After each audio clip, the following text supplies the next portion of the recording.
The real reason the government hates Tesla. Is it just me, or does it seem like every government agency in the United States is against Tesla? I mean, it's everyone from the Traffic Safety Board all the way to the White House. It now seems like there is a vendetta against the million-dollar company, and we are all curious to know why. This video will be dissecting the reason for this, and of course, we would be spilling the tea on why it seems like this is so. Now, let's get right into the video. We should probably start from the least. The National Transportation Safety Board. Just recently, the chairman of the board, Jennifer Homendy, wrote a letter to Elon Musk expressing her displeasure that the fact that Tesla had not formally responded to the agency's recommendations on their autopilot software. So basically, in 2017, the NTSB recommended that automakers should limit the use of their Level 2 automated driving systems. This was because of a crash that happened in 2016, which involved a Tesla Model and a tractor-trailer. It was recorded as the first known fatal collision with Tesla Autopilot.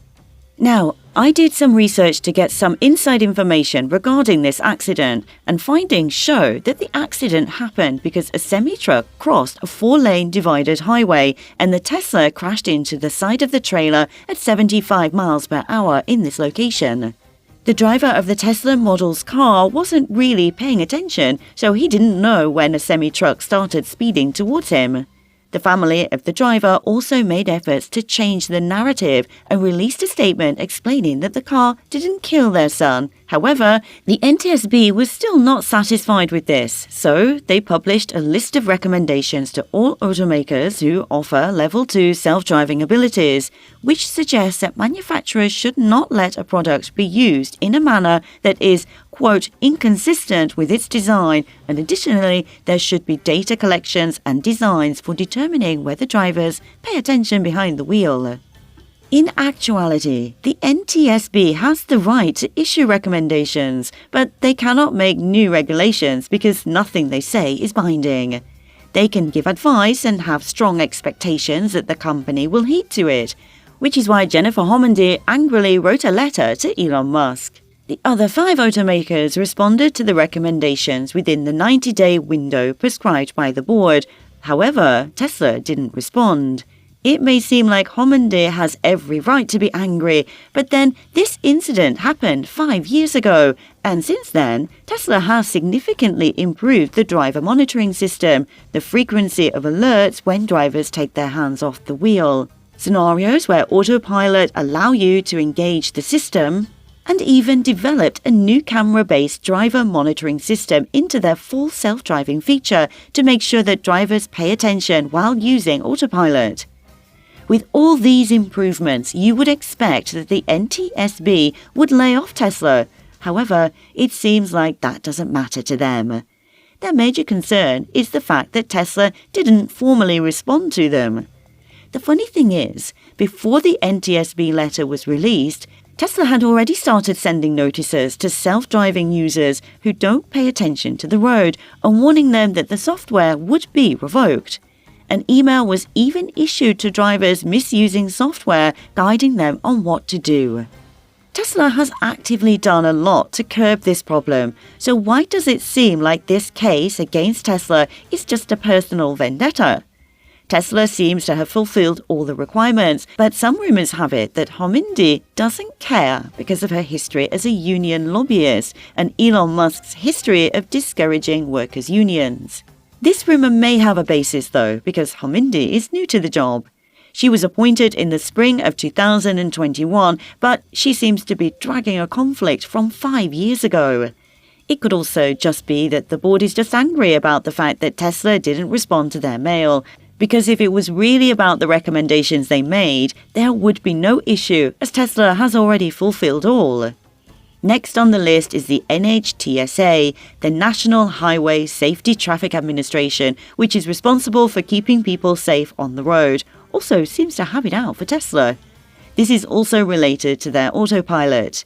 The agency is in fact investigating 12 collisions involving Teslas on autopilot that have smashed into emergency vehicles, most of which occurred at night. The NHTSA compelled Tesla to submit their autopilot data collected from over 75,000 vehicles, and Tesla has submitted a partial response already.